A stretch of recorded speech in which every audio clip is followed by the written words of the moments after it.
her background, but I just want to brag on her a little bit. She graduated from our MSW program. I got to teach. Did I get to?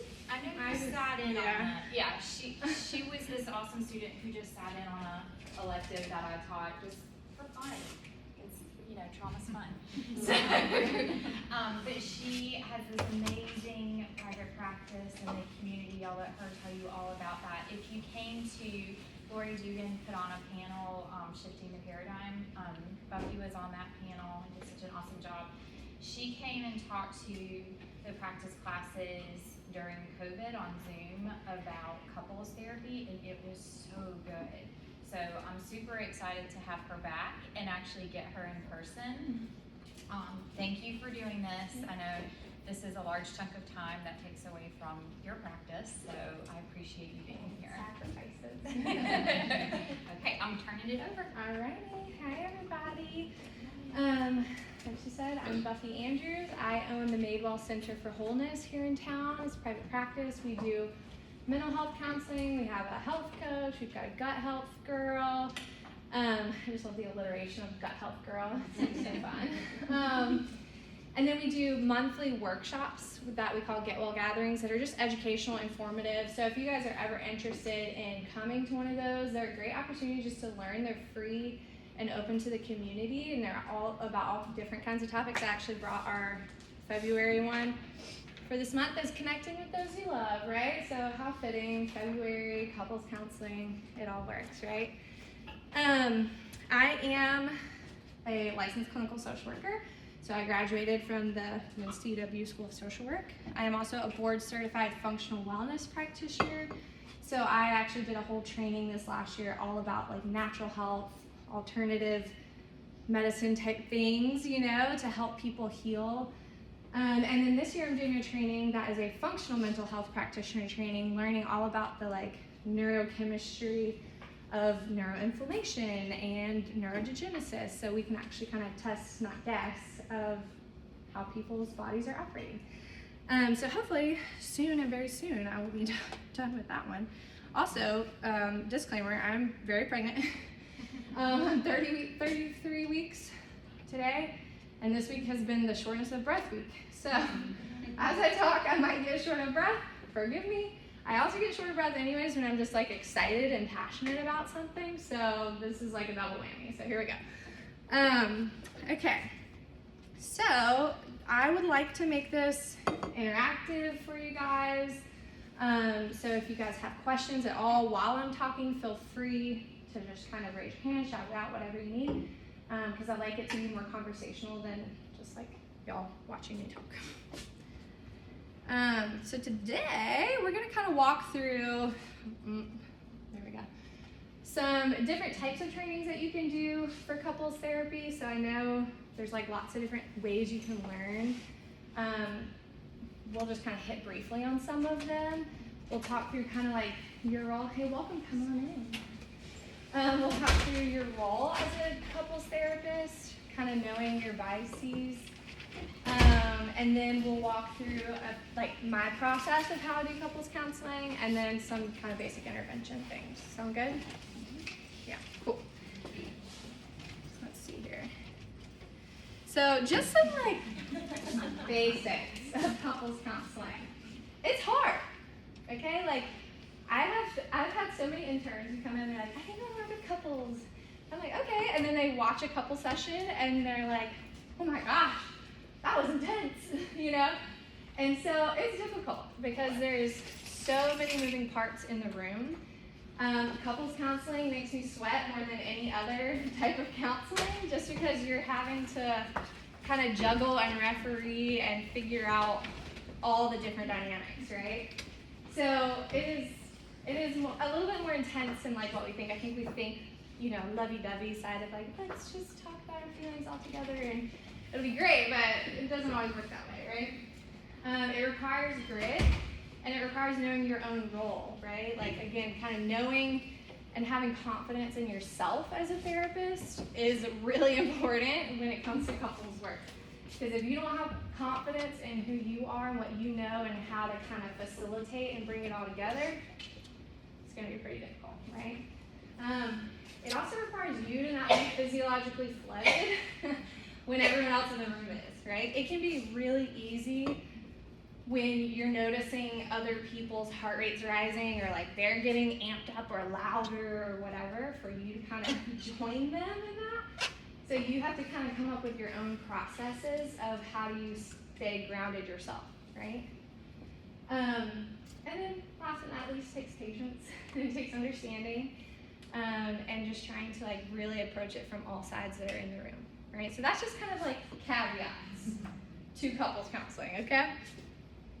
So, a few different types of trainings that I've heard about. I'll be honest, I'm not as well versed in all of them. The first one is EFT therapy, so emotionally focused therapy. This one, from what I gather, explores more of the patterns within a relationship and really just focuses on building connection and trust, okay? The Gottman method is one I use, and I love it because it's very like scientifically based, very practical, and it just makes sense. Like when you like hear all the things that they talk about in the Gottman trainings, you're like, oh, okay. So we'll touch on some of those today when it comes to like the interventions and for things like that. And then the last one is imago therapy. Again, kind of helping couples more so focus on the dynamics within the relationship. Rather than focusing on individual behaviors within the relationship. So we'll kind of touch on more of the Gottman stuff in a little bit. Okay, so your role as a couples therapist. I mean, what is our role as any therapist, right? To listen intently, right? But it's not just listening. I mean, I think this is where kind of like the not picking sides and knowing your biases kind of comes in. Because when we are listening for only like our own experience within a relationship, it's going to be really easy to side with the person who's having a similar experience, right? Rather than hearing really what's going on kind of thing. Another part of your role is to observe body language, right? There's a lot of reflection that goes on in couples counseling. So you might notice that they are turning away from each other, or like I have this one couple who every time I ask them a question about some dynamic within their relationship, the wife always like looks at the husband and is like, you know, and then she goes, what? As if he was like gonna say something already, and he's like, I don't know, what do you want me to say here, right? And so it's just kind of funny to like see that play out, and so it's fun to reflect those things too. It's like, okay, I noticed that you tend to turn to him a lot for your, answers to these questions. Does he have the answers, or is it, like, so just kind of reflecting those things back to clients is really, really important and really helpful for them even understanding how they operate, right? And then last but not least is like not picking sides. And I think that that's an important piece of kind of coming in up front and letting couples know like, hey, I'm not here to pick sides. I will reflect back my, therapeutic opinion or questions or whatever to all parties involved. And so please don't feel like I'm trying to side with one over the other, but if it does feel that way, also please let me know kind of thing. Just so that everyone's on the same page. Make sense? Yeah. So I remember going to an EFT training, and the trainer said that her client was the marriage. So she didn't look at it as this person's my client, this person's it's my client's the marriage. I don't know if that was her personal philosophy, EFT's philosophy, but do you have a philosophy on that? I would say I would agree with that.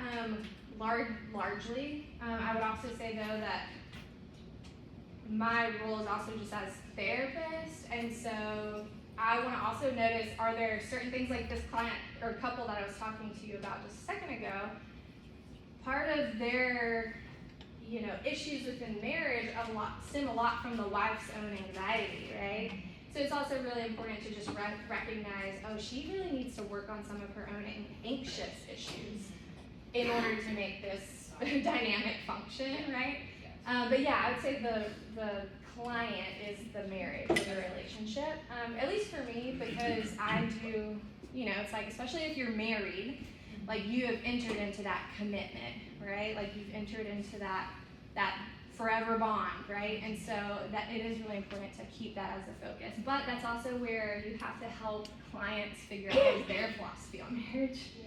Yeah. Because if they don't necessarily see marriage as a forever thing, and it's just like, this is just a milestone that I hit on the way to 30.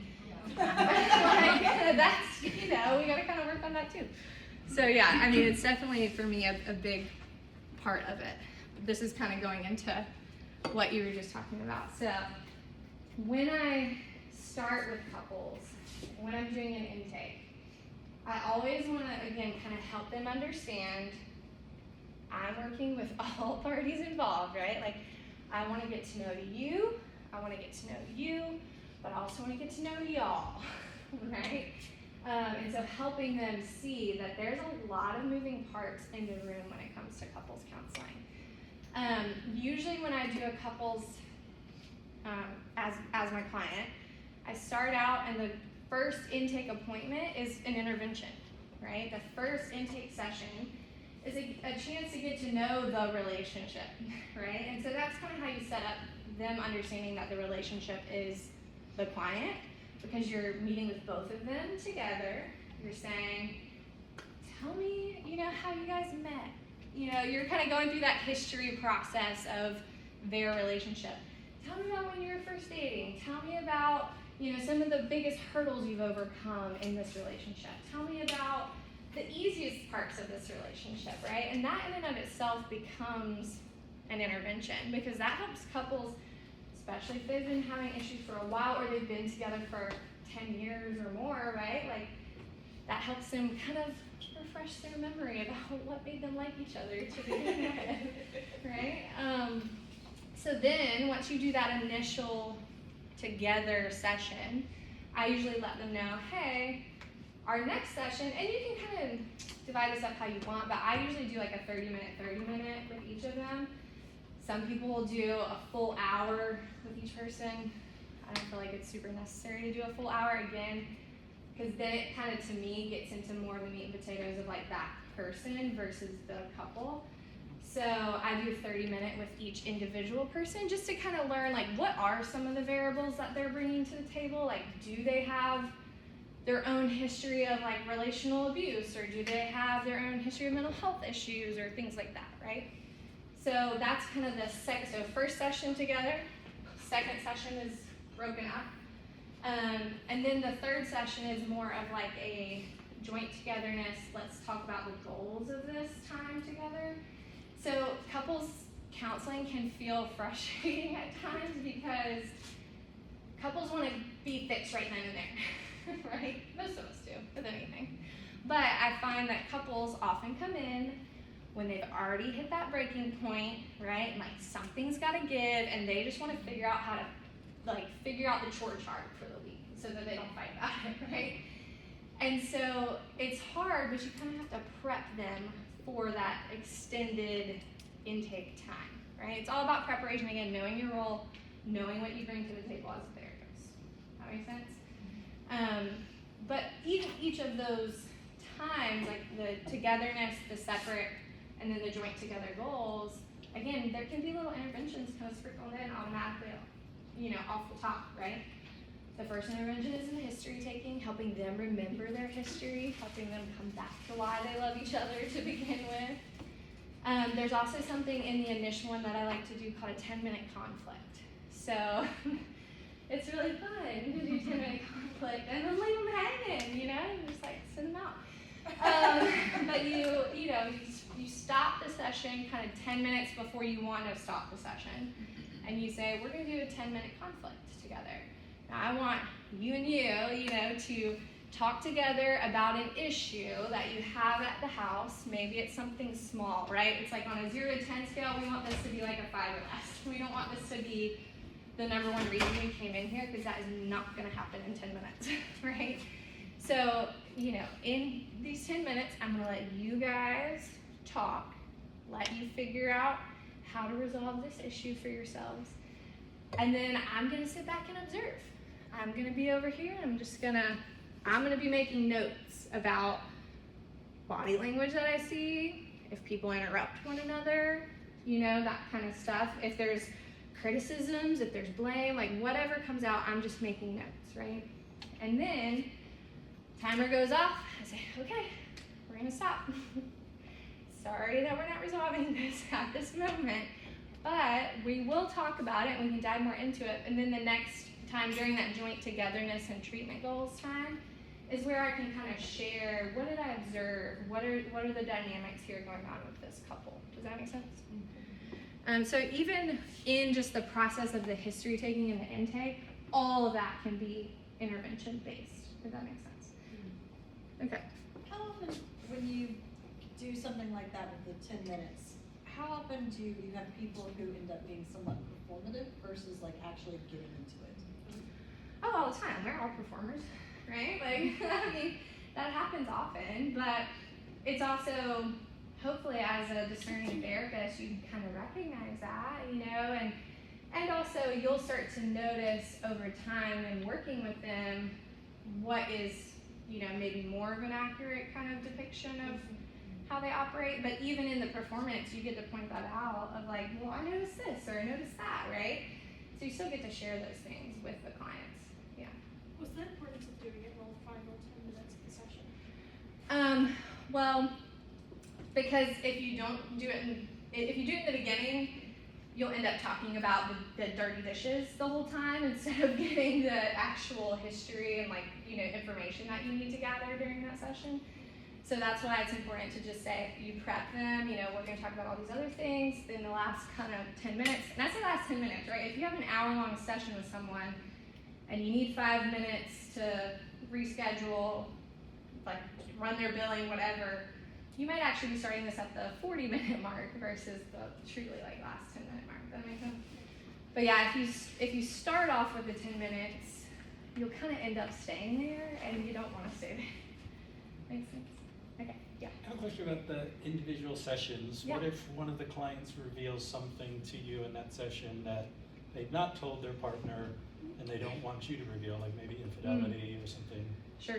How do you hold that? Yeah, that's a good question. So usually in the first session when I'm bringing them in to begin with, I always open the floor with, I'm not a secret keeper. Like, I'm not here to be your secret keeper because we're trying to work on this relational dynamic. So if there's a secret you don't want me to know, that you don't want your partner to know, you better not bring it in here. You know, like so I kind of like lay that out on the front end, yeah. Because again, we want them to heal, and if there's somebody who's expressing infidelity too, that's another thing of like, I'm not gonna work with someone who's actively cheating to heal their couple dynamic if they're actively having some infidelity issues. So you would. It'd be like a substance user coming in to substance abuse counseling and they're like, they just got high right before the session. Right. You know? Same kind of thing.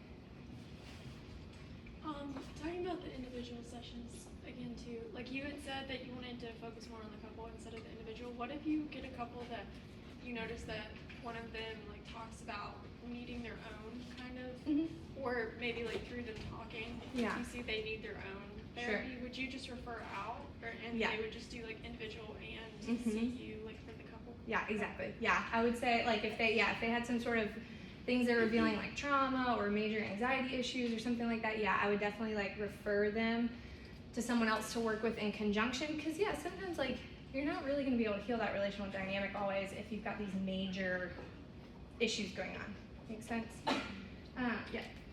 You may talk about this, but so if like the relationship together is like kind of the client, have you had like a time where two people have come in and you're like, this is just not gonna work? Yes. Of course. Yeah. I mean, definitely. There's definitely clients that are going to come in where you're like, wow, you guys have never been together. But also, if they're choosing one another and they want to work it out, you know, then we work with them to work it out, kind of thing. And that's not to say that they can't work it out or that they can't figure out how to, you know, love one another better or, you know, build that relational dynamic. But yeah, definitely some couples that are, you know, maybe not meant to. Do you have a thought? No, I don't do a lot of couples counseling, but when I have, It's not. Yeah. It's not gonna happen. It's not gonna happen. What I find really interesting is that they knew that before they got married. Yeah. I mean, a lot of times Yeah. people just are like, we just got caught up. Right. and Yeah. slipped away. Yeah. But how like do some you people- approach that session then? If that's like your Mhm. like your gut feeling is like this is just like Mhm. impossible basically, like Well, I don't believe anything's impossible. possible. Yeah. I try to have radical hope for people, especially if they're coming in with hope for themselves. Okay. Right? Yeah. So if they're coming in with hope for themselves, I'm gonna have radical hope for them too. And I'm never gonna be like, you guys just like let's not even bother, right? Like I'm not gonna do that. But if it's like if there's, you know, a lot of like maybe, I don't know, relational abuse or like there's just such an entrenched like negative belief system surrounding each other kind of thing, and we've tried and we've done a lot of work. Again, I'm still not gonna be the one to make the call. I'm gonna like be like, okay, we've done all that I can do to help you at this point. You guys have to decide what you want, you know? I know, like, you probably wouldn't take on couples that you are already aware have, like, the relationship abuse or whatever Mhm. dynamic, but if couples sign up and, like, they don't even realize that they're in an abusive relationship, Mhm. and then you're discovering this, Mm-hmm. how do you then continue to work with the couple because one is an abuser and one isn't? Mm-hmm. So they don't understand that they're in that abusive relationship? Not yet, or, you know, like, a lot of the Yeah. time, Yeah. they don't realize it. I mean, I'm a bit of a challenger therapist, so I might be someone to call a spade. I'll be like, that is abusive. Like that type of language is abusive. That way that you're talking to her right now is abusive. I'm not afraid to say those things as a therapist. Some people are. Some people are, you know, a little bit more shy when it comes to that stuff, but I can be more of the call a spade kind of person. So I just will try to reflect what I'm seeing in my session, and then maybe pose a question like, if I'm seeing this here, it makes me wonder what's going on when I'm not here, right? If I'm noticing these things right now, what's going on when I'm not around? Feels like it could be worse, you know? And from there, kind of like let them start to gain some awareness around that, and then I might pose questions of like, do you want to work on this? Do you want to heal? You know, blah, blah, blah, kind of thing. That you can continue to see that. Well, it depends on the type of abuse that we're talking about, I think. Because if it's just like emotionally abusive language, maybe, I would probably still see them. But if it's like physical abuse, I might have an individual session with whoever's being abused and kind of suggest like, hey, I think that we need to get you out of this, you know? Not out of the relationship necessarily, but like we need to create safety, we need to create that for that person, and kind of go from there. Okay. So, when it comes to interventions, this is the fun part. So we're gonna kind of walk through a few different things. We're gonna talk about the 7 principles for making marriage work. This lovely little book. If you can get this copy for yourself, I highly recommend it. It's got very practical like exercises in here. We're gonna do a couple of them today. So get it, read it. I feel like this is the basis for really any relationship. To me, it's kind of like human decency, and like learning just how to be in a healthy relationship, regardless of marriage, right? But so we'll talk through some of the 7 principles in the Sound Relationship House, and then we'll talk about love maps a little bit, and then conflict management. So the 7 principles as an overview are to enhance your love maps. Who's ever heard the term love map? Anyone? No one? Okay. So what is a map typically, right? It helps guide you, give you directions to things, tell you where things are, right? So a love map is no different. It's just you kind of understanding the terrain of your partner, right? Number 2 is going to be nurturing fondness and admiration. So fondness and admiration, we know what that is, but learning how to nurture that within the relationship. Number 3 is turning towards one another instead of away from one another. Number 4, letting your partner influence you. Now, I broke some of these down on further slides, but I did not break the letting your partner influence you down as much because I feel like it just kind of makes sense. But in the sense of like, for instance, if you are a big health junkie and your partner is not, if your partner always only ever wants to just like, be like, no, I'm gonna eat my, cheeseburgers and pixie sticks, like, leave me be. And then you're like, oh my gosh, like, I just want us to be healthy. I want us to like live a long, vivacious life together, right? Part of letting your partner influence you might be like, okay, babe, like, we'll go to the vegan restaurant that you want to go to or whatever, right? So it's not necessarily, dropping who you are as a whole, but allowing your partner to like have a say sometimes in the way we live life together, right? Number 5 is solving your solvable problems. Number 6 is overcoming gridlock within the relationship. And then 7 is creating that shared meaning for one another and the dynamic of the relationship. So, it's kind of blurry. Sorry about that. This is our sound relationship house. Let me see if I have. Oh, buddy. I'm gonna make this whole box fall apart. Okay, I did it. So, I will say too, this box, if you ever do Gottman couples training, you can get this like little box of goodies when you sign up for the training, but it has all kinds of stuff in here that can be great little like handouts for during couple sessions. Well, where's my relationship house? Boom, there it is again. I mean, same picture, but this relationship house is kind of just like the idea or premise behind these 7 principles, and then adding on that trust and commitment within the relationship, right? So we're building the love maps, creating that shared fondness and admiration, turning towards, having a positive perspective, managing conflict, and then creating shared meaning. It's almost like Maslow's hierarchy of needs a little bit, right? So like on the basis, we have to understand our partner. We have to understand if they like cheeseburgers or grilled chicken sandwiches, right? Like we've got to understand some of those simple things if we want to make the big things function well, right? And so then it kind of moves up the spectrum.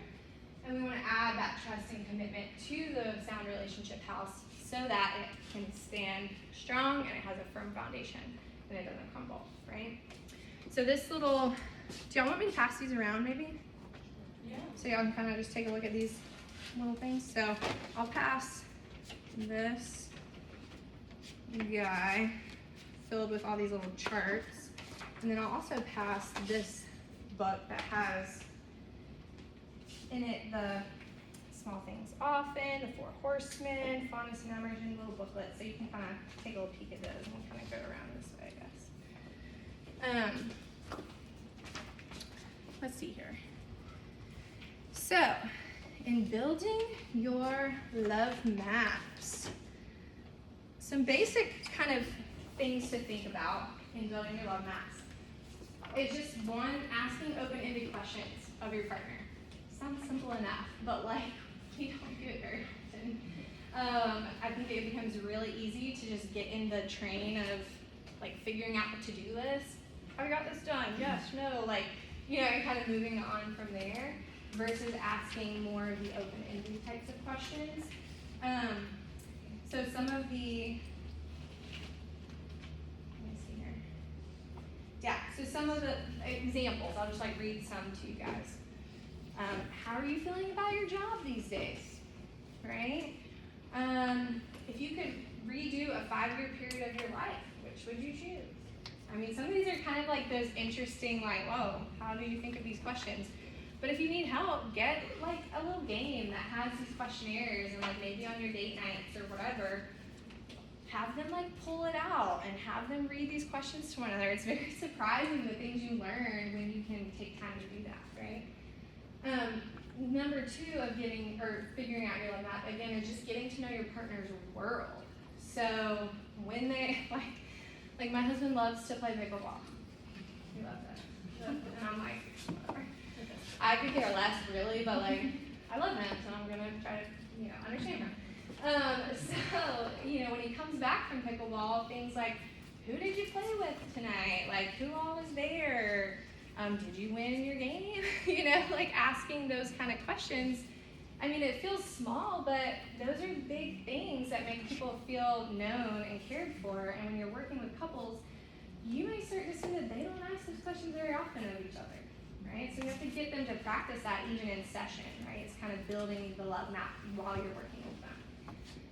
And then part number 3 is getting to know yourself, right? So I think, like, again, I use this couple I was just working with. Something that's interesting is, I might pose a question sometimes to the wife that's like, okay, well, what could he do that would help you feel loved, right? What is something he could do in that moment that would help you realize it's not a rush for you to get home from work, or, stuff like that. And she will often say, I don't know, right? You cannot expect your partner to know your world, or understand your world if you don't even know your own world, right? So you have to be willing at times to sit with yourself. And so I will encourage clients, each individually, I might be like, okay, like this week I want you to think about these things. I want you to understand your own world in this way. Because if you don't, how will he ever know? He can't. He can't know. How will they know? He won't. Right? Everybody, does that make sense? I feel like love maps are fairly straightforward. So nurturing fondness. Nurturing fondness and admiration is actually one of the antidotes to the 4 horsemen, which we'll talk about when we talk about managing conflict. But also the colors on this screen are really weird. Sorry, I'm just realizing that. So in order to nurture fondness and admiration for your loved one, you have to remember, again, your history and how it all started. Like, how often, even in your own life, do you take the time to go back and show appreciation for maybe how far you've come in a career, right? Or showing appreciation for something that you've accomplished. Or, okay, maybe you were in like extreme financial debt and you got out of it, right? Like all those kind of big, milestones that you might hit in life. If you don't take the time to remember, like where you were, where you came from, how you got there, all those kinds of things, how are you ever gonna believe in yourself? How are you ever gonna believe that you've made progress, right? Those kinds of things. It's the same kind of idea with couples and nurturing their fondness and admiration towards one another. Sometimes we have to bring them back to remembering what made it all happen. Where did the sparks come from? That kind of thing. Again, it is the antidote to contempt, and contempt is that nasty little belief that we have about our partner that's usually very deeply rooted. So it's not just, oh, he always loads the dishwasher wrong, right? That becomes, he's a lazy whatever, and now I believe that about him, and so now every time I ask him to do anything, I just have this failure belief that he's not going to do it, right? Or he's going to do it wrong or whatever, right? So that's kind of where the contempt comes in. So the more often we can nurture fondness and admiration, the greater chance we have at fighting contempt. And one of the ways we do that is by showing appreciation.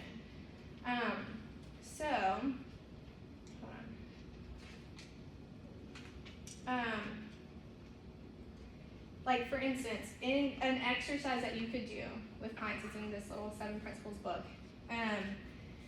There's a whole list in here of different, little adjectives and things that you might like about your partner. So you could go through, give them each a list of 100 different adjectives, right? And have them circle the ones that they actually like about their partner. And that could be a great way for them to just kind of be like, oh, well, I do like all of these things about him, right? Or, oh my goodness, I forgot that he is great in that way, right? So being able to have them experientially do some of that in session can be really, really helpful. What are other ways that you guys can think of to help nurture fondness and admiration?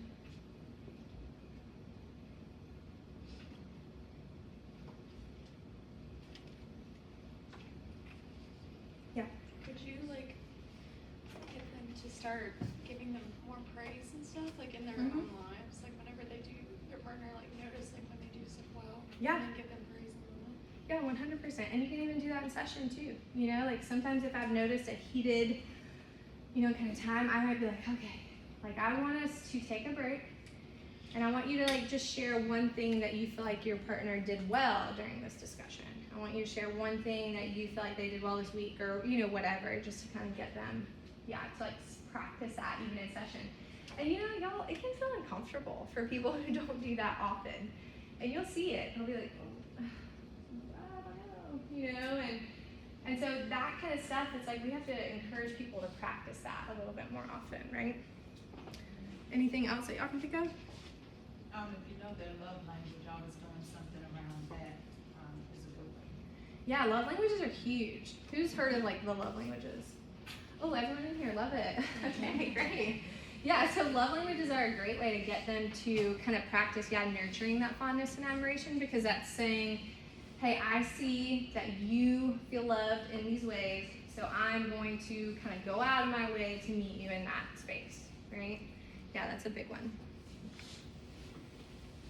Okay, so the next way, or the next principle, is turning towards one another. So it sounds simple, but it's often the thing that is the most missed. Y'all, can I take my shoes off real quick? These shoes are really hot, and it's like hot in here. I'm dying a little bit up here. This baby is trying to sweat me out. Okay, so turning towards one another is the ability to hear and attune yourself to your partner, right? The Gottman Love Lab that they have in, I forget where it is, like Seattle or somewhere like that, but they like videotape people just in an apartment that they created, right? And they watch how often people turn towards or away from one another. So you've got, an example might be, I'm in the kitchen cooking, my partner's in the living room, on their phone, whatever, and I'm yelling from the kitchen like, hey, how's your day? Or, hey, could you come help me with something, right? And if my partner is just glued to the device, that would be kind of received as a turning away for me, maybe not even on a conscious level, but maybe on a subconscious level, right? And so learning how to get them to turn towards one another and actually respond. So if instead I'm like, hey honey, could you come help me cut the onions, or whatever. They're like, sure, I'm coming, right? Then that's a turning towards. If they again ignore me and they stay glued to their device, that's gonna feel like a turning away. So we have to learn how to turn towards one another. So it can oftentimes turning towards can also be missed because it's wrapped in negativity or anger. Right? And I think this is actually like a big one that gets in the way of couples, because I know that I'm guilty of it, right? I'm just like so starved for affection that I might say something like, if I'm like saying a bit in anger, it might sound like, gosh, you're playing pickleball again, right? Versus like, hey, I just want to hang out with you. Like, I feel like we haven't hung out all week, right? And so my partner is gonna miss the fact that I love him and want to hang out with him if I'm wrapping that bid in something negative, right?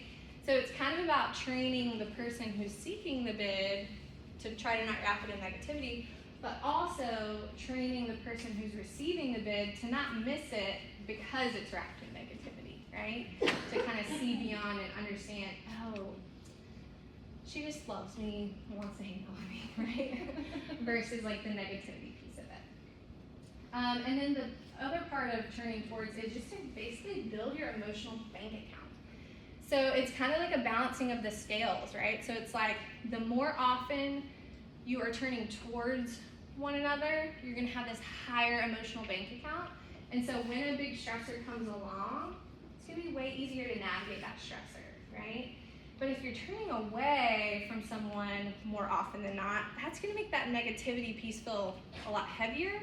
And so then when a big stressor or the final straw comes along, it's like plummet. We're not doing good, right? Because we don't have an emotional bank account reserve. So that's kind of why we practice turning towards one another. Any questions about that?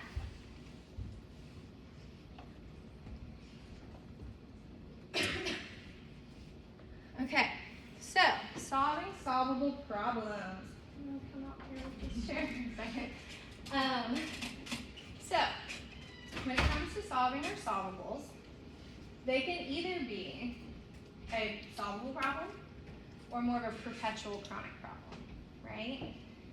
Things that are solvable, and they can really be either depending on kind of the stance with which you resolve them. So one example might be, you've got a couple who they're always kind of like running late in the mornings because the husband showers first, and then the wife actually takes longer to get ready. So really, she should have probably showered first because they're trying to get out the door because they share a car to go to work. And then the husband's in the car honking, waiting on the wife to get out from getting ready, and she's like, "Well, you should have done blah blah blah," and I'm just trying to take care of all these other things that we had to take care of, right? But then they get in the car and on the way to work, even though they're kind of stressed, they might like laugh it off or kind of say, "Gosh, you're just like so high maintenance," but like in that sarcastic tone, right? That maybe they can kind of understand as joking, and it doesn't feel as like perpetual, right? And it's usually actually very situational. It doesn't attach at all to anything bigger, okay? But then you've got the couple who also is in a rush to get to work, or they're just driving down the road and the wife is like hitting the imaginary brakes because the husband's speeding, or whatever. And the wife is like, "You're scaring me, slow down, blah, blah, blah," right? And that one might be more of a perpetual problem because the reality is she's actually attaching that more to a trust issue than just speeding down the highway, right? And because they keep having that same discussion over and over again, it becomes more of that perpetual problem. So that's kind of like the difference, I guess. And so we want to figure out how do we solve the solvable ones. And the ones that are perpetual, we have to like process those out a little bit more. And that will take time, right? But as just like a couple, helping them see even the difference there, right? So I'm gonna read some scenarios to you guys, and you tell me if they are solvable or if they're perpetual, okay? So, scenario 1. Cliff and Lynn agree that it's Cliff's job to take out the kitchen trash every evening after dinner. But lately he's been so distracted by a big deadline looming at work that he forgets. Either Lynn ends up throwing out the garbage herself or the trash just sits there. By morning, the apartment smells like a city dump and Lynn is in a rage. Is that a solvable problem or a perpetual problem? Solvable. Yes. Okay.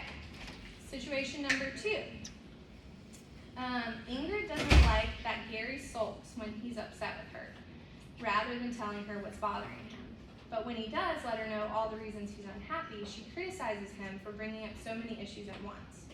He says that since it's so hard for him to discuss such things, he doesn't want Ingrid to criticize his style of communication when he does acknowledge he's upset with her. Instead, he wants a reward. Namely, he wants Ingrid to say she's sorry. Is that solvable or perpetual? Yeah?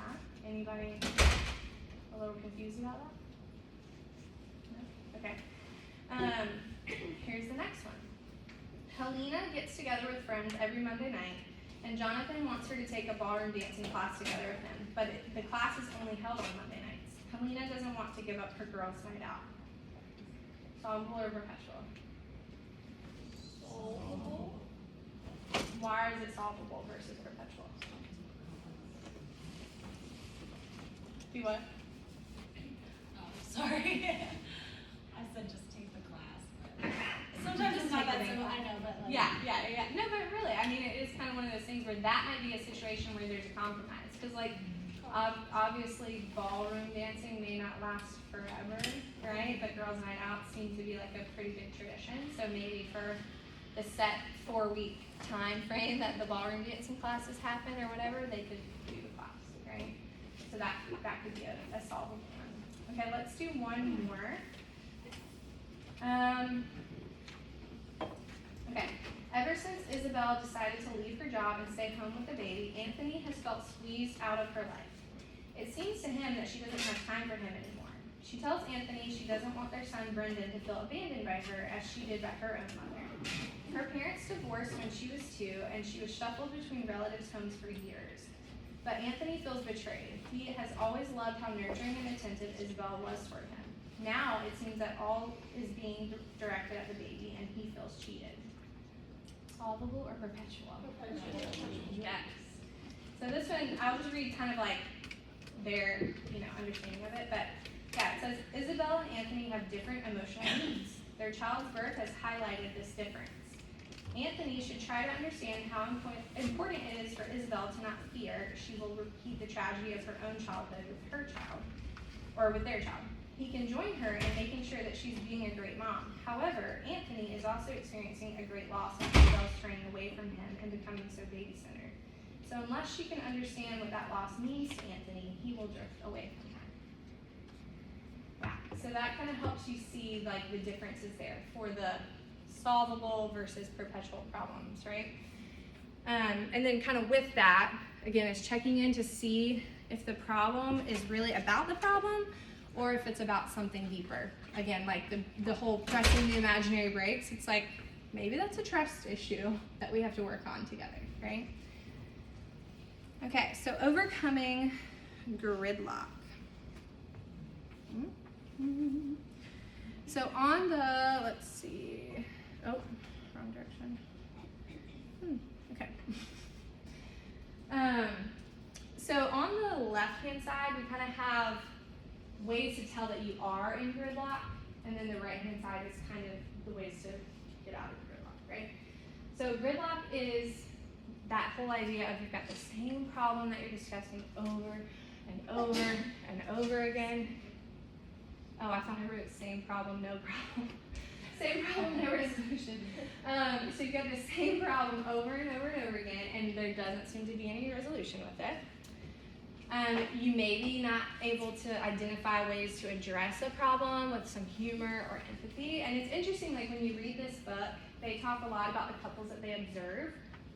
And one of the things that they see is, some of the couples have these perpetual, issues that are coming up, but they know how to like laugh it off, or they know how to approach the situation with a little bit more humor. And so therefore, it's like, yeah, they may deal with that problem the rest of their life, but the way they approach it is so much different, right? And so that actually dictates whether they're going to be like a happy union couple or not necessarily that they've resolved the issue. And I think that's an important thing to remember too, is like in couples counseling, we don't always have to resolve every issue. Like sometimes we just have to learn how to communicate about it differently, right? And then that can change the game for that couple. Another part of being in gridlock is that if you are trying to come up with a compromise, it's feeling like it's going against all of your values or your morals or something. That might be kind of a gridlocking situation. And then also the issue becomes really polarizing. So that's kind of ways to tell that you're in that gridlock. So ways to kind of overcome it or move through it is to recognize, for one, that usually being in gridlock is a sign that there are dreams that the other person is not aware of. So an example might be, okay, so I'm going to read like this. The gridlock problem is that Ava enjoys spending time with other people at parties while Thomas wants her to stay home with him. So Ava's dream, kind of within this, is that she wants to feel free and able to explore by meeting new people at social events. That's just a dream. That's like a simple example of a dream. It's like, I want to explore this situation. I want to meet new people. I want to understand life in a different way, right? And then Thomas's dream is to be the center of her attention, okay? And so that's like understanding the dreams and the emotional aspect that's attached to that gridlock situation, okay? Then we want to kind of become a detective of the dreams. We want to understand that more often, because sometimes when we can have conversations surrounding that and we can say, oh, like you really like to explore, you like to be around people, you like to be active. Okay, like I get that. So let's see if we can come up with a compromise now that I understand the dream that's at play here, right? It's not just that Ava's choosing girlfriends over Thomas. It's that she just has this desire within her to like explore situations and be more of a free person, right? So then it becomes, let's figure out what that looks like, and Thomas's desire of being a part of her attention span, right? and seeing, okay, kind of maybe it's the love language thing. How do we meet Thomas in that love language of quality time? Because it sounds like that's what he wants, right? And then trying within that to reach that temporary compromise. All that makes sense? It's fairly straightforward, but also I think a big part of overcoming the gridlock too, it goes back to that nurturing fondness and admiration, but saying thank you. Like having your partners express gratitude within scenarios is huge for them being able to actually move through the different situations they have going on, right? So once Ava, like Thomas tells Ava, like, yeah, go out with your girlfriend, we'll go on a date night on Wednesday, right? Having Ava be able to say, come home and say, thanks for like understanding that I need to just like be free sometimes, because that means the world to me and I just appreciate that, right? That is often missed completely in couples interactions, is just the ability to say thank you. So having them practice that often is huge. Okay. Creating shared meaning. So what does it mean to create shared meaning? Right? Who's ever heard of a ritual of connection? We know love languages, but we don't know ritual of connection. Okay. So what do we think a ritual of connection is? Is it something you like do regularly with your partner? Like maybe you both drink coffee in the morning or something like that? Yes, exactly. It's like those little things that you do together that signify togetherness, right? So like, example from my life is me and my husband go to a chiropractor every week and then go get tacos. It's not necessarily our date night, but it just is like something that we do because we need to get adjusted, and tacos are $1. So we do that, and it's fun, right? And we just know that that's something that we do together. Other things, might be rituals of connection can surround holidays, it can surround, again, the daily things like coffee. It can surround working out or being healthy together or going on walks or whatever that looks like, whatever works for that couple and that partner. Maybe it's you have pillow talk before bed. It could be anything, right? Part number 2 of creating shared meaning is to support each other's roles. Now that can be in a wide variety of ways. That can be through their work. So, if they are the CEO of their company, right? Like being able to say, hey, I understand you. I value the work that you do for your company. I think you're great at it, right? That's all about helping them feel like what they do is important, right? Maybe it's in parenting. So maybe you've got one partner who's really good at the nurturing piece. Or maybe you've got one partner who's really good at the play and taking their kids to the park. It's supporting those different roles that each other has to help you understand that you kind of fit and you belong within that couple, right? Shared goals. So that could be maybe one day they want to, own a 10-acre plot of land and raise chickens or something. If that's a shared goal, enhance that, work towards that, foster that goal, right? But creating those shared goals is super important because otherwise you just have people who are living their own independent lives and they're just kind of orbiting one another. They're not really in the same orbit. It's I'm in an orbit over here and I've got these goals, and I'm in an orbit over here and I've got these separate goals, and we're not working on these goals together, right? And then also the last one is shared values and symbols. So values is a big one. This kind of goes back to that idea of you see a couple that is just wow, how did you guys ever end up together to begin with? It's probably they didn't recognize or acknowledge their own values, and so therefore they ended up into this relationship where they can't agree on the same shared values because they're very different, right? They're very different value systems, and so we want to be able to foster the shared values, but if they didn't even start that way, that's hugely important. I will often work with individuals who are maybe not even in a couple yet, right? who are like just starting to date somebody or whatever. And you know, as a therapist, I'm sure like you'll get those clients where you're like, oh girl, like, run the other way, please do not keep dating that person, what are you doing? And so I will say, let's work on our negotiables and non-negotiables here, right? I love doing negotiables, non-negotiables with individuals because it really helps them identify like a lens to look at those relationships with, right? So negotiables are those things that are on paper look really lovely, right? Like tall, dark, and handsome, plays guitar, has a six-figure income, you know, whatever, those kinds of things, right? Those are actually negotiable because that's not going to make or break the quality of your relationship, right? Things that are non-negotiable would be things like your values, things that you know you need in a relationship for it to thrive. So like, if you've got one I mean, we can go politics on this. It's like if one person's like hardcore Democrat and one's hardcore Republican, like that's gonna create some rifts, right? Like in the dynamic of that relationship. And if you know that as an individual you need to be on the same page with someone about that stuff, you need to be on the same page about with that stuff with someone, right? So then once you create that kind of list of negotiables, non-negotiables, you can have that person, I'll encourage them like, hey, I want you to use this almost like, again, the lens that you're literally looking at this relationship through.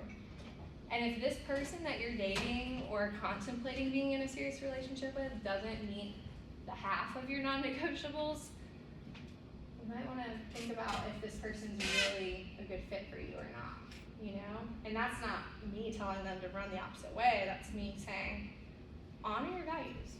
Honor what you say is important to you, right? So, any thoughts or questions about creating shared meaning? What kind of questions do you ask to find out? I was like, where's that coming from? Like negotiable versus not, like the non-negotiable, because I guess those are the harder Yeah. questions. So sometimes with the client, I'll say, well, let's start with things that you've experienced that are red flags, right? Like, let's maybe start on that realm because then we can identify if this was a red flag for you in a previous relationship, that might be a non-negotiable for you in future relationships, right? So sometimes you can help them by like pointing them to the opposite, you know, of what they've already experienced and then recognizing like, that didn't work. So what might work for you, right? It's like if you had somebody previously who was always like sneaking around or whatever, a non-negotiable might be honesty, right? Or if you had somebody previously who was on a very different, you know, religious spectrum than you, and you know that that caused arguments or fights, like that might need to be a non-negotiable for you, you know? So sometimes that's kind of the way to ease into that, yeah. I'm gonna run a client scenario by you. So All right. I've been struggling with this. So what if you have a client and there are two things that, okay, so I have a client where they're dating someone, a non-negotiable would be, I need somebody who's really good to my kids and good to me. But then that person has hit their own child and their own ex, and that stirs up a lot of drama. So what if you have two things where you're like, well, a non-negotiable is I can't have an ex-wife around stirring up drama because I need calm in my family, but also I need somebody who's really good to my kids. Like if you have both and they're like how do you help them decide? Does it always stay in the non-negotiable list? Does anything move over to negotiable? So sometimes I'll also have clients rank their non-negotiable lists in terms of like on a scale of 1 to 10, like how important is this non-negotiable to you? Because that also helps them see it's like, this is a non-negotiable, but also it can kind of be negotiable in the sense that you might still want them to have it, but like for instance, okay, I might have a non-negotiable on there that is, I don't know, someone who's really sweet and like has romantic gestures for me. I don't know. And then I might say, but even within that, like, yes, that's really important to me. But I also have to recognize, like, what are the ways in which they go about that for them. And that might look different than how I expect it. So therefore, it's like, maybe on that scale of like 0 to 10, 10's the most important, that non-negotiable is like a 7, okay? And then I'm starting to recognize that within the non-negotiable, there are some negotiables, right? Of like, I do value someone that's sweet and romantic towards me, but negotiably speaking, I don't need that every single day, but maybe it's just something that they at least routinely, and I say routinely in quotes because routinely could be once every couple of months, or it could be like once a year they plan a grand vacation and that's enough for me, right? Like, it could kind of differ in that way. So sometimes having people, like create a scaling system even within their non-negotiables, and then seeing within the non-negotiable, is there something that is negotiable that can be like delineated out of it almost. Yeah, that's really good. Yeah. Any other questions? Thoughts? Do you ever have, sorry. Yeah. Kind of like what you're saying, I would wonder like if you have their non-negotiables and say like a partner is checking all of the boxes but one of like those non-negotiables, do you have the conversation of like if they are meeting all of these other needs, do you really need this? Or like, Right. but then that's kind of, Yeah. I don't know if you would suggest that to a client if that's their value. Right. Or if that doesn't feel right. Right. So that might be where you again maybe you kind of have a rank their non-negotiables to see like out of even these non-negotiables which are the actual most important things. Because I think intuitively we do know as humans like what are the actual deal breakers for us.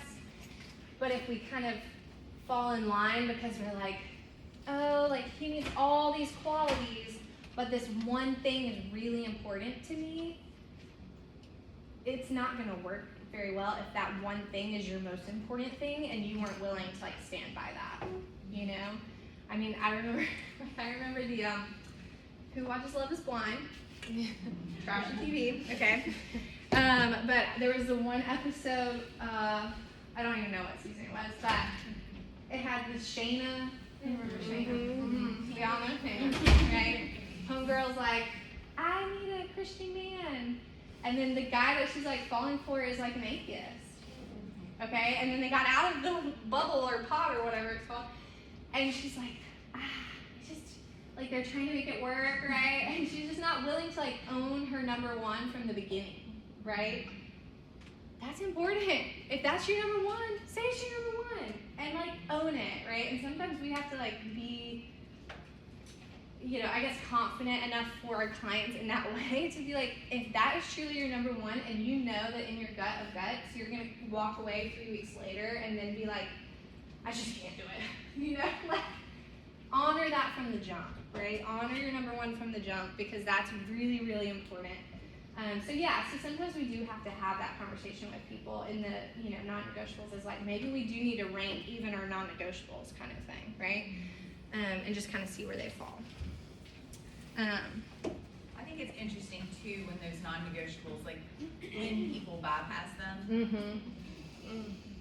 and then sometimes I think that's when I was saying earlier, like the red flag, it's like, I knew that. Yeah. I'm working with someone right now who, and I'm not working with them as a couple, I'm just working with one of the people. Yeah. But, politics is just a real, like it's huge. Yeah, it's polarizing. And it's very interesting to watch. For 3 months it's fine, and then it's not fine. Right. And they're not married yet. Right.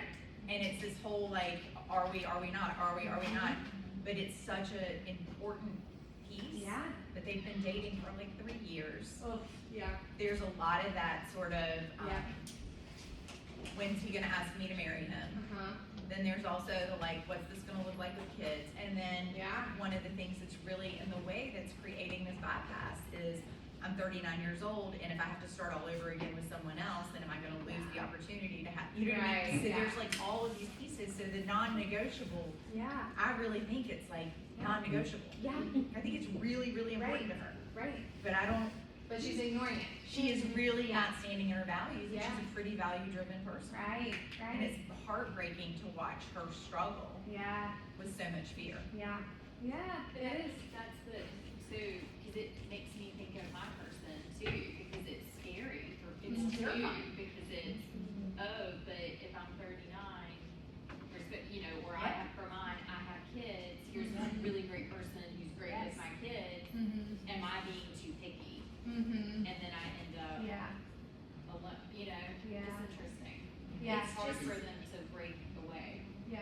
And that, I think that goes back to like the whole love map thing too, is like knowing your own world enough when you enter into a relationship to know, okay, like, yeah, this person has an ex who's like filled with drama, but yeah, maybe they're all meeting all the other non-negotiables, and like, we just have to figure out a solvable way to solve that problem kind of thing, or compromises to navigate through that.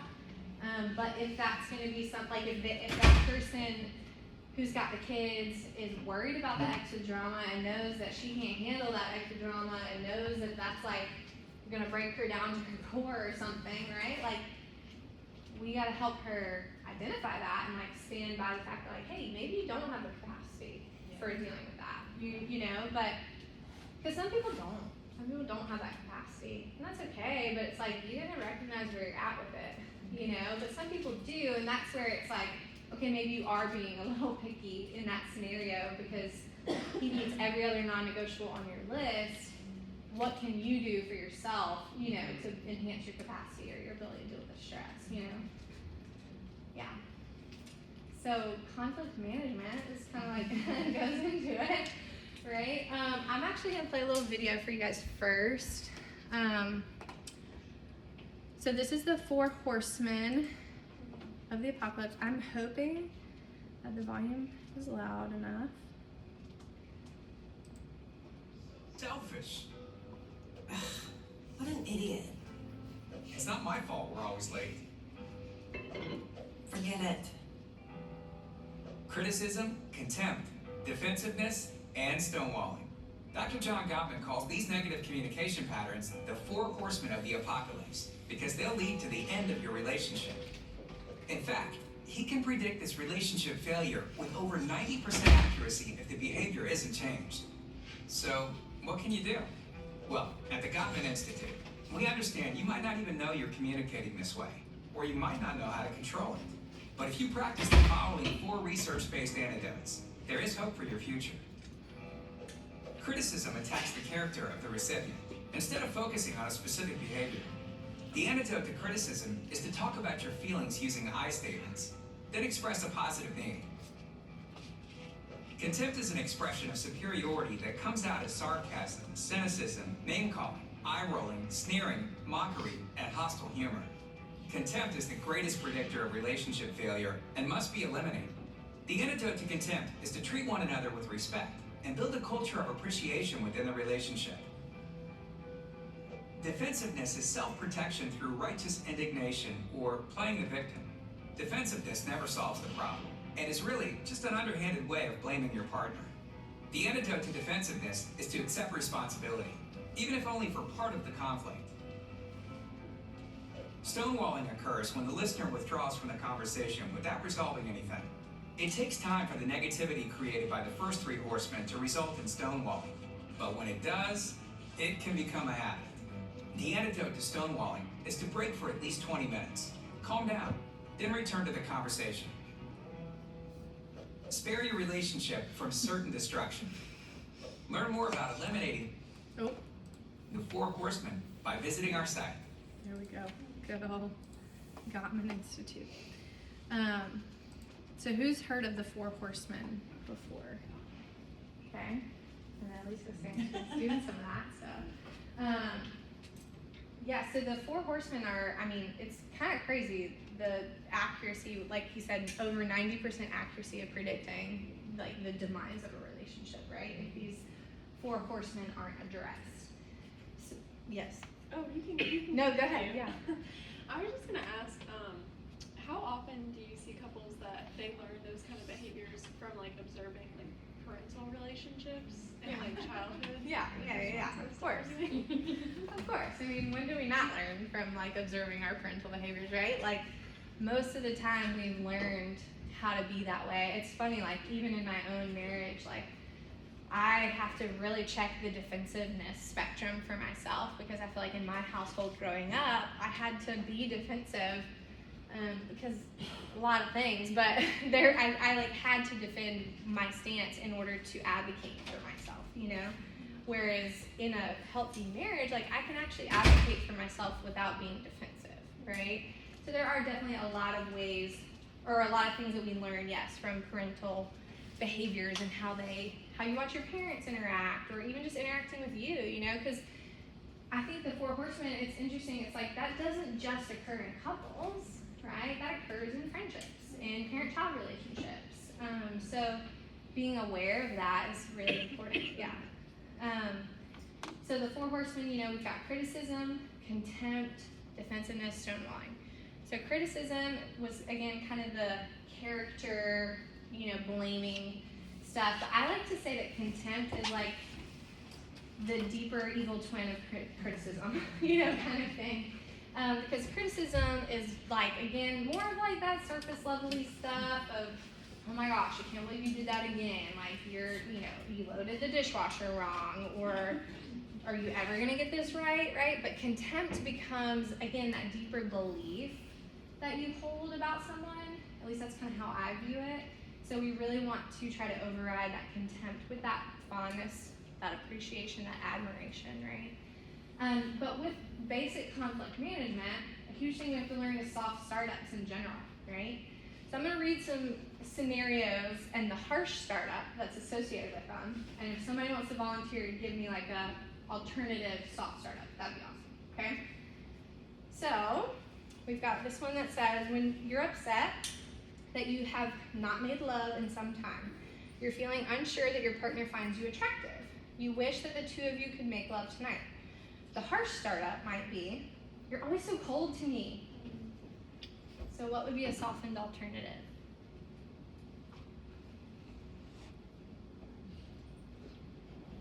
I know we're at the gate with the sex talk. What's a softened alternative to you're always so cold to me? I miss you. Yeah, I don't even say that. Just like, I miss you. I want to be with you. I feel like we haven't made love in a while. Can we maybe try tonight, you know? That would be a softer way than just, you're always so cold to me, right?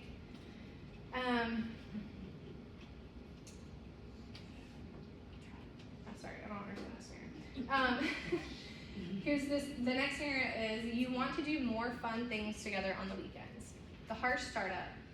You have no idea how to have a good time. You are a workaholic. What would be the alternative? Ooh, let's go to the beach. Yeah, why don't we go to the beach this weekend? That sounds fun, right? I think something with harsh startups versus soft startups that's interesting is often I find that the harsh startups kind of come from this place of like, we just don't know how to ask for what we want or need. And we're not willing to advocate for ourselves in the process. My husband will do this all the time.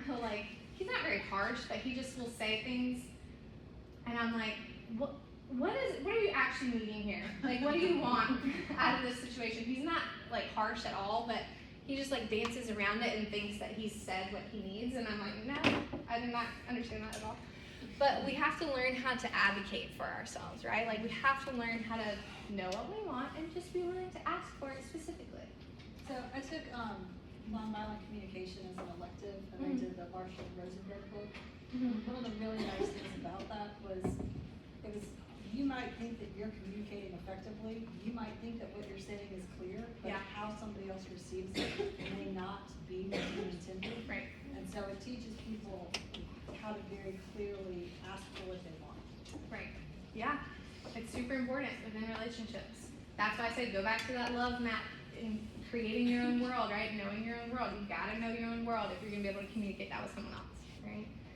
Okay, let's do another one. You wish your partner would spend more money buying you surprise presents.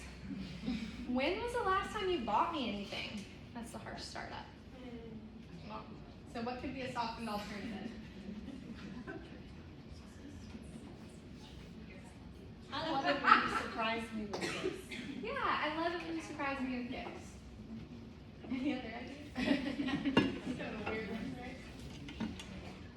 Here's what they say is like a sample response. I'm feeling very deprived lately, and I would love it if we surprised each other with a present out of the blue this week. What do you think?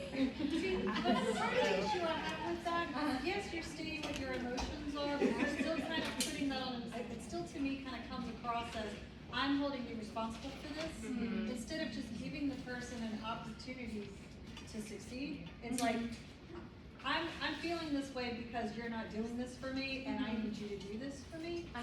Like, I feel like you could kind of get there in a nicer way, and then if that didn't work, then be more direct. Sure. Because like I think sometimes people even unintentionally hear things as a criticism, Well, yeah. and that I For still sure. think can Yeah. blow the whole thing up. Sure. Well, and then it also begs, again, to say, like, if the person's only ever hearing something as a criticism, that means at some level they're also being really defensive, which means maybe they need to work on their defensiveness, individually as well. Because, yeah, you could definitely try, like, in a softer way from, the get-go kind of thing, and then see if it doesn't work. But also, you have to be willing to sit with the false expectation kind of thing, like whatever doesn't unfold the way you want, right? Because I think too often what happens is that people will try to dance around it in a nice way and not be really specific, and then they get defeated or deflated or feel frustrated because it's like, well, I always try to ask you nicely and I always try to blah, blah, blah, and then the person's not understanding, because they just need more specifics, I guess. Yeah. In that instance, and I think this is just because how I personally am, is like I would be like, well, you only gave me the gift because I told you that I wanted the gift. And so like, how do you navigate that in relationships of like someone that is expressing their needs and their partner is trying to meet that emotional need, but only then they go back to, well, it's just because I told you. Right. Yeah, I think that kind of goes with like the fondness and admiration of your ability to recognize that even in the practice. Because, at first, it's going to be messy, right? Like, at first, sometimes we do have to teach people how to love us, right? And so when they're meeting that need, we have to learn how to still say thank you and be appreciative of that space, even if there's still some hidden desire to have them do it on their own, will kind of thing, right? So at first, we might have to be like, okay, they only did that because I asked them to do that. Thank you, I appreciate that. But then over time, like maybe you express, hey, like I have to express this often because my husband's not a planner at all. And I'm very much a planner. I'm very much a like thinking, long term, ripple effects, how are these things impacting one another? And so sometimes I have to be very direct and saying, hey, in the month of February, I would like for you to plan me a baby moon sometime, whenever, but I don't want to have any decision-making part of it, and that will make me feel loved, And so then it's like, okay, he's gonna meet my need, but I still have to be very direct in like saying that, but then it's still like okay, he did it, he still did all those things, and my deeper desire is that I didn't want to have to make the decisions in it, right? So kind of like recognizing the deeper desire that's there too, Yeah. So I'm so glad that you said that, and because I do the same exact thing, and kind of listen to both of you, I came to my own kind of conclusion of action requires motivation as well, because I like things to be authentic versus forced, but if you think about that, it's even though it was he did it because you said it, there's some motivation behind why he chose to do it. It's a sort of choice. Yeah. And I think sometimes just the way we, again, express ourselves to our partners kind of throughout day-to-day life, and again, the more they learn your love map and your world and kind of how you operate, the more they can meet you there, right? If I'm having a really stressed out week, I love love letters. They're so cute and wonderful. And I used to get a lot of them early in the day, but not as much anymore. But, my husband does know that about me. He also doesn't love writing letters. He has a learning disability. It's like literally not his favorite thing in the world at all. But he knows that that makes me feel loved. And so when he also knows that I'm stressed and knows how I've been, you know, what I've got on my plate and how I've been kind of like expressing, like, I just need someone else to make decisions for me this week. I need someone else to like love me without me asking because I'm feeling depleted, right? That becomes like clues for him to be like, oh wait, I know a thing that makes her feel loved. Like I can do that, and that's simple, right? So it does, again, it kind of all goes back to that love map, you know, building that internal navigational system of your partner's world, right? And that's building that emotional bank account. So then, like, if something stressful does happen, again, you kind of know how to interact with one another. But having that soft startup is really crucial to it. The next one for conflict management is that speaker listener. So has anyone done speaker listener before? Yes. So if y'all have a piece of paper, you can write this down. I didn't put it on here, but you can get your phone out, make a note if you want. But basically, speaker listener is a way of communicating to help create deeper emotional awareness, soft startups, specific need requests, and genuine active listening, right? So if you have a piece of paper and you're writing it down, on one side you can do a little column that says speaker, and then on one side a column that says listener, or bullet point categories kind of thing. On the speaker side, we are going to just bullet point these, because these don't have to be in a certain order, but it needs to have all the parts, okay? So speaker side, part number 1, I feel blank. Using those I statements that we talked about earlier. I feel blank. Now this is not a blaming emotion about your partner. I feel like you never blah blah blah. Like that's not what we feel, right? So being able to say, I feel deprived lately, or I feel unloved, or I feel hurt, or I feel stressed, or I feel overwhelmed, right? We're being specific with our emotion, okay? Part number 2 is I like to say like about blank, when blank, or because blank. So it could kind of be any variation of that. So I feel stressed because our house is in disarray and I haven't had any time to clean this week, right? So that's a because. It's a very specific description of what's going on with the state of whatever situation you're dealing with, right? Again, we're trying to avoid you language, so we're not going to blame. We're not going to say, I feel stressed because you didn't clean the house. We're going to say, I feel stressed because the house is not clean, right? The living room has things all over it, okay? Part number 3 is I need or I would appreciate. So I feel stressed because the house isn't clean. I would really appreciate if you could pick up the living room tonight, right? That's a specific, direct need that gives somebody actually like something they can do about the situation, right? And it's very timely, and it's, again, something that is not blaming the other person. It's not saying that they're a slob. It's not, you know, belittling them or criticizing them because the house is in disarray, right? It's very specific, okay? Then we have our listener side of the spectrum. So these do need to be in an order. So number 1, 2, 3, okay? Number 1 on the listener side is to set aside your own agenda. Why do we have to set aside our own agenda? So you can hear what the other person is saying. So we can actually hear what the other person is saying, right? Because if we come in and somebody's saying, I'm feeling really stressed because the house is in disarray, and our agenda is, well, I cleaned the bathrooms last week. Like, why are you in such a tizzy about it, right? Like, we're not hearing the other person, okay? So part number 1, set aside your own agenda. Part number 2, deepen your understanding. So that is where we ask them those open-ended questions, right? Or we might say, tell me more about that. Or, okay, like, I hear that you're feeling stressed that the house is in disarray. You want me to pick up the living room. Is there anything else that's stressing you out, right?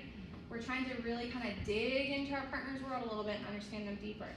Because chances are it may not be just the state of the house, right? It could be a lot of other things. And then part number 3 is summarizing and reflecting back what you're hearing. So you've deepened your understanding, You've gathered a little bit more information. So now we're gonna say things like, what I'm hearing you say is, you're feeling really stressed and overwhelmed this week. You've got like 5 projects due at work, and the living room's in a bit of a mess, and that's kind of like the straw that broke the camel's back. Is that true? You know, like you want my help cleaning that up. Is that all you need from me? Or is that accurate? That kind of thing. And your partner may say, yes, like I'm just overwhelmed with everything else going on, you know, and this just makes me feel stressed, like I can't do my work, right? And so they may agree with you, and they might say, yeah, you got it, thank you for listening, right? Or they may be like, oh, no, you're not getting it, right? And that's where the partner has to then go back and deepen the understanding further and say, okay, well, tell me more, like what else is going on? Help me get it, right? So that's kind of a speaker-listener way of trying to help resolve some of those kind of menial things, right? Any questions about that? Anybody want to practice the speaker-listener? I don't want to practice. One of the things that we've done, we call it need to needs. What? Need to need. Need to need. Oh, need to need. Okay, yes. Right.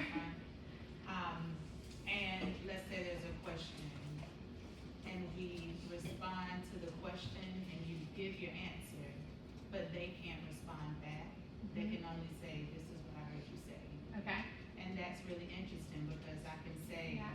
I don't like your dress, but what you hear is, well, I'm big, I'm pregnant, you know, you don't like this color. Yeah. So it's interesting to your partner on what you're saying versus Yes. what they're hearing. Yes. Yeah, no, that's a huge thing. That's a huge piece of it for sure, is having the partner, actually feel heard. Or just trying to understand, like, wow, okay, you took that a completely different direction than like what I was meaning. Like, didn't mean that at all, you know? Yeah. I've seen that too, that need with the pen going back and forth. Like when you get it right, then you get the pen. You have to sort of give it back and forth. Yeah, I like that. That's a good skill, yeah. That could probably help highlight the defensiveness. Yes. Like if somebody Yes. is really sensitive to criticism. Yeah, 100%. Yeah, and it kind of helps highlight for that person, maybe where they struggle with their own insecurities or their own, just struggles or issues that maybe they need to kind of work on as well individually. Yeah. The misinterpretation. Right. Yeah, that's huge. Huge piece of it. No takers on the practicing speaker listening? We don't have to, I'm just throwing it out there. It can be, I like to, when I do speaker listener with couples in session, like, I like to have them, like, okay, let's talk about the scenario. I'm gonna make you the speaker, you're the listener this time, and then we're gonna swap sides, and we're gonna practice, and I'm gonna be the coach, and I kind of tell them like that, like, I'm gonna coach you, and if I feel like you're not quite doing parts of it the way that it needs to be done, I'm gonna be like, time out, you know? And I'll say, okay, what are you actually feeling there? You know, or what did you actually hear from her? Or how do you deepen that understanding in this situation? Because often it's funny when the listener is doing their part. I feel like the listeners get to the deepening the understanding part and they're like, oh, what am I supposed to ask her? You know? And so it can be kind of fun to be like, okay, well, if it was me, here's what I might ask this person, right? And then they can be like, oh, okay, like these are some questions and ways that I can go about asking to get to know this person more, right? Okay. All right. So, conflict management. We talked about some interventions. We talked about some trainings that you could do. Questions, I want to like leave this time like open for you guys to kind of, if you have scenarios, if you have whatever, we can kind of bring this out. I'll start back here. I feel like you kind of did touch on this a little bit earlier, but how do you manage, like, let's just say in your own personal relationship, you have a big conflict, but your job is managing conflict with other people. What are some kind of like methods of like separating the two whenever you're relationally stressed yourself? Are you asking like how do you avoid the conflict within your relationship, or Avoid it from kind of going into your practice. Oh, so you're saying like transference of like, I've got this conflict going on at home and now I'm working with a couple and I'm trying to not bring my conflict from home into the couple kind of thing. Right. I guess part of it would be, again, that self-awareness, to notice that like bias that you might have, right? But I personally think something that's interesting in working with couples is that you really can sometimes see, okay, like this is probably what my person at home is actually meaning, and you can like take these things home with you a little bit, right? But I guess in terms of separation, you have to just be really cognizant of that going into that session. And that's where kind of like the groundedness, the physiological like overwhelm and things like that, you've got to make sure that you're grounded entering into that couples session so that those things aren't coming in for you, you know? And grounded could be like deep breathing, it could be taking time to like maybe write out what you're feeling in your conflict at home, those kinds of things, you know? Did you have a question? Somebody over here had a question? No? Okay. Yeah. At what point in your education, like was it while you were in school or after you graduated, when did you realize couples counseling is what you wanted to do? Well, I'll be honest, I don't do couples counseling all the time. That's, but that is something that I just found interesting after grad school, because in my practice I had people reaching out like, do you do couples counseling? And, you know, I find myself, I feel pretty confident in being able to work with people just no matter what they're coming in with, again, because I have kind of like that radical hope for clients. And so I think in working with a couple of couples, I was like, I might need some more skills. So that's when I did like some gap training and things like that, yeah. If you're seeing an individual client for therapy and then they express that they're interested in couples therapy, would you have to refer them out, or would you be able to kind of do both? For me, it really depends on the couple and how they kind of feel about it. Because there are some like individuals who I might be working on for like trauma, you know, or something like that. And if they say, okay, I really think that my partner needs to come in and we need to like kind of talk about some of these things and how it impacts our relationship, that could be a good way to do it because you know a lot about that person's trauma, right? And so you might be the perfect person to be able to kind of navigate that as long as that other person is okay knowing that you've had all these sessions individually with that person, right? So that's sometimes I'll just kind of leave it up to the client, honestly. I'll say, how about you guys discuss it? If your partner feels okay with me having known all these other things about you and knowing that we probably talked about you at some point, and they're fine with that, then sure, we'll do it together. You know, but if they're not okay with that, and people will often be like, I need to do something different, you know, or I think he would feel better if he did, you know, there wasn't any history here, kind of thing. So then I'll refer out, yeah. I think somebody up here, no? Okay, we'll do Angie, then we'll do. So kind of along with what Claire was saying, if you're seeing a couple, they split, how do you decide, and then one individual, how do you decide who to take? Are you saying like they split up from the relationship? Okay. Done. Okay. And Lisa and I are a couple, Mhm. we split. Mhm. Who do you take? You take me. Well, I mean, of course. Well, are they like both really fond of me? Because chances are probably one of them's not. That's You know, like that's just a fact. You know, there's probably that is good. That is you good.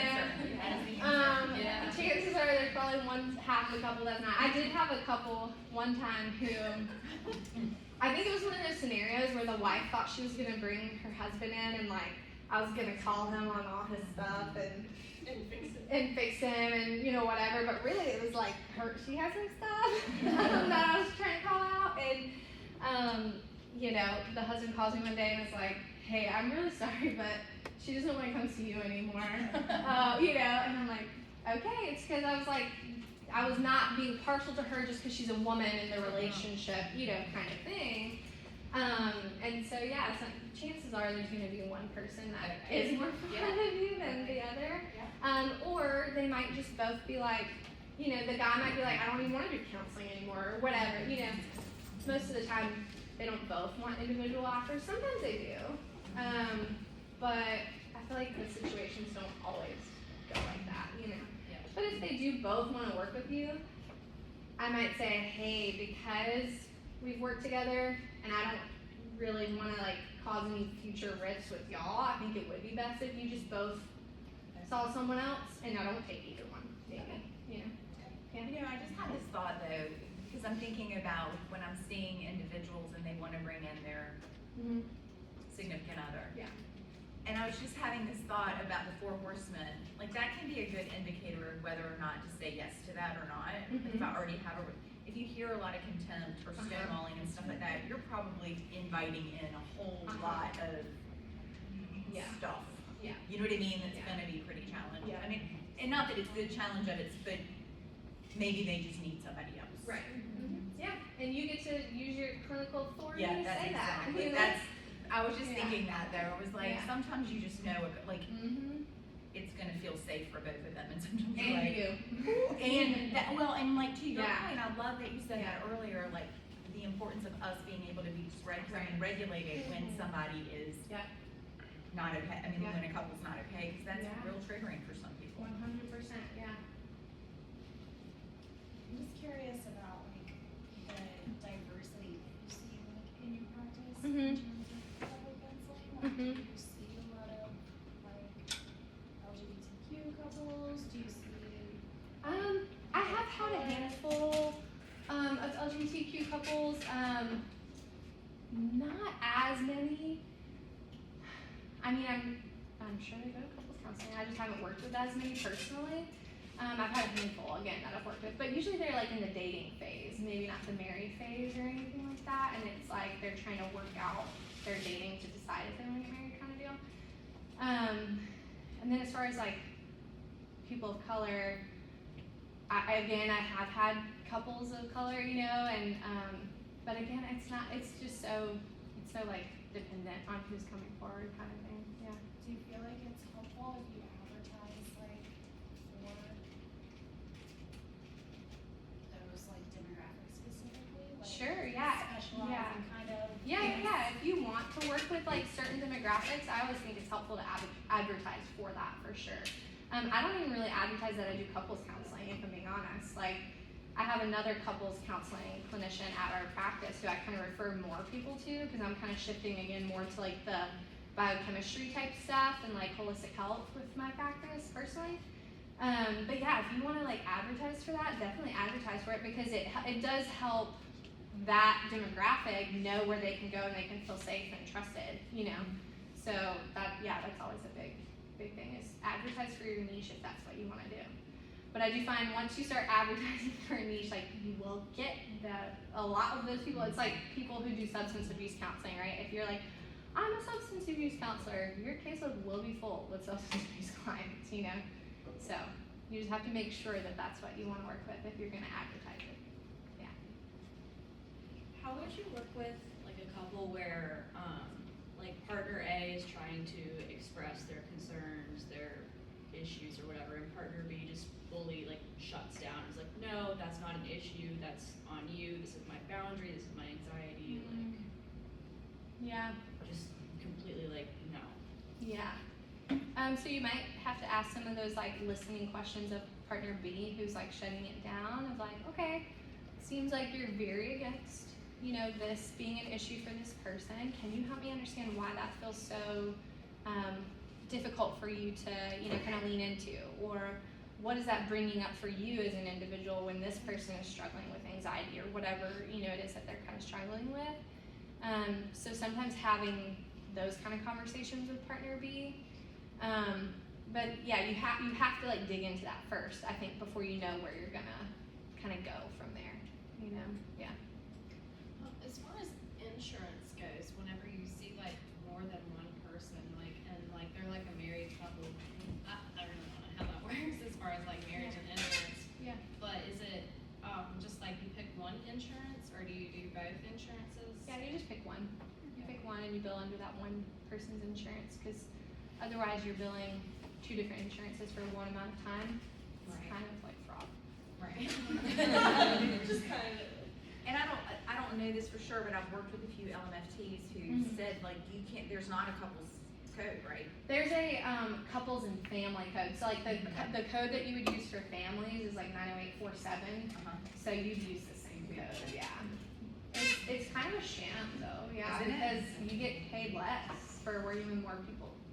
It doesn't make any sense. Well, and one of the things that I hear from a lot of people is that because of the coding, they just do cash only for Yeah. couples. Yeah. And Yeah. that makes it less accessible and Yeah. Yeah. the affordability piece is hard. Sure. How do you navigate if you have a couple that, let's say like they're doing things, they're communicating the needs, but there's like no change with like either one or like both of the partners, like an actual barriers and like actual like needs being met? I mean, sometimes it can be kind of like a question of, do you really want change in this area?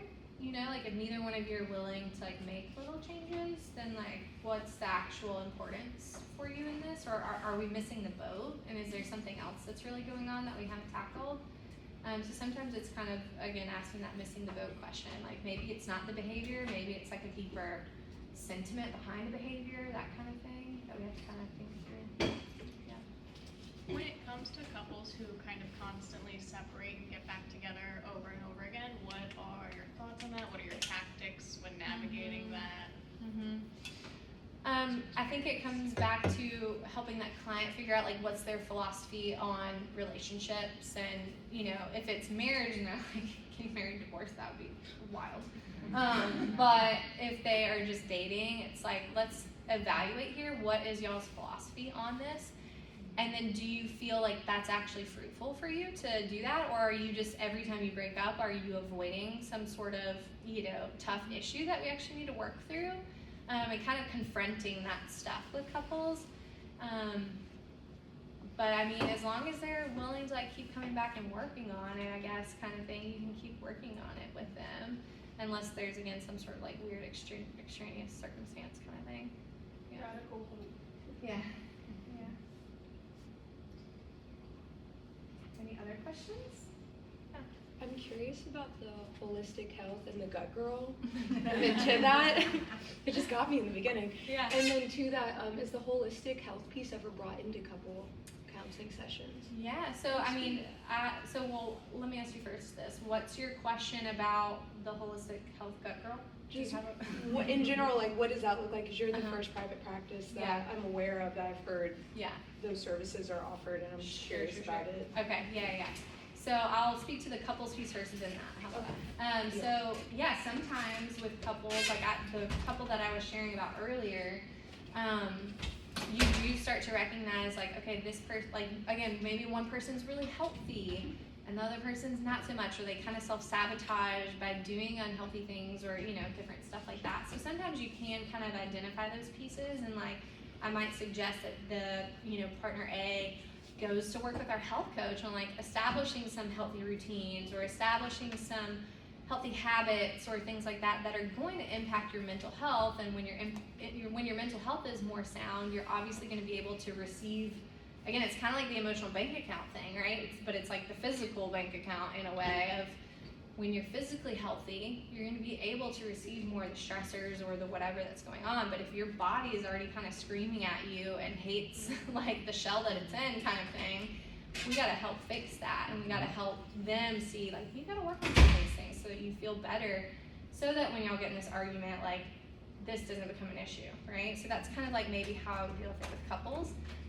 And then just in general, yeah, we have a health coach at our practice and a gut girl.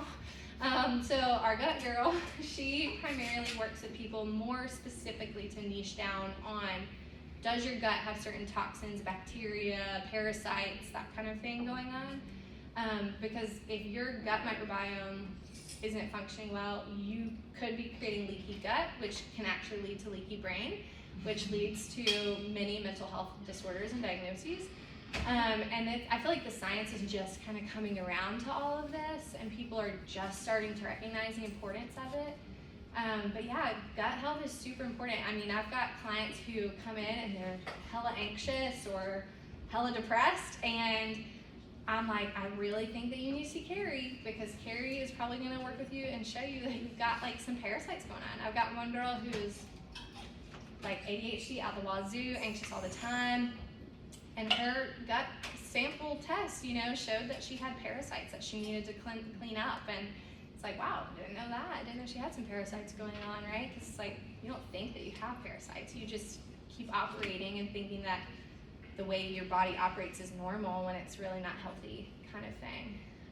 And then our health coach is more someone who works to help people establish the foundations of health, like building education for clients, working with them again on some of maybe those health routines, food, water, nutrition, exercise, maybe spiritual foundations, different things like that, to just kind of get people, because as a therapist, I'm needing to like process more of the emotional burden maybe, or I'm needing to process some sort of past trauma that's like leading to where you're at. And so I don't always have time to simultaneously do that and help you figure out how much water to drink in a day and help you figure out how to budget for your like stress management, you know, and our health coach can kind of help with all of that stuff. So yeah. Any other questions? I'll put up, oh no. I'm just gonna put up my last little like contact page slide. Because yes, I own Madewell Center for Wholeness, and so if you guys need, and I have a few business cards up here for anybody who wants one, as well as this little QR code if you want to scan it. I hope that it works and still takes you to the right side. But if you want to come up here and scan this to kind of like take a look at just what we offer and that kind of thing. Here's the contact information if you need to reach out, get scheduled, or refer anyone to get scheduled. Again, we've got a lot of clinicians that specialize in everything from couples counseling to trauma work, some EMDR, anxiety, OCD, that kind of thing. And then our health coach and our gut girl. And we also, again, do those monthly Get Well gatherings, and then that's up here too if you just want to take a look at that. Again, for this month, feel free to sign up, come join us, it's free. And then for me personally, I'm building my own little brand, Wellness Buff, because I'm buff. So yeah. But that will probably launch after I'm out of maternity leave zone. So in the summer, and then I'll be hopefully being able to work with those clients who want to do more of the what's called a mental map test to again assess for neuroinflammation and neurodegenesis. So again, kind of a test don't guess, figure out what your blood chemistry is doing, figuring out if you kind of have the leaky brain, leaky gut stuff going on, so that we can kind of work on healing that to give you the best chance of dealing with your emotions and everything else you got going on.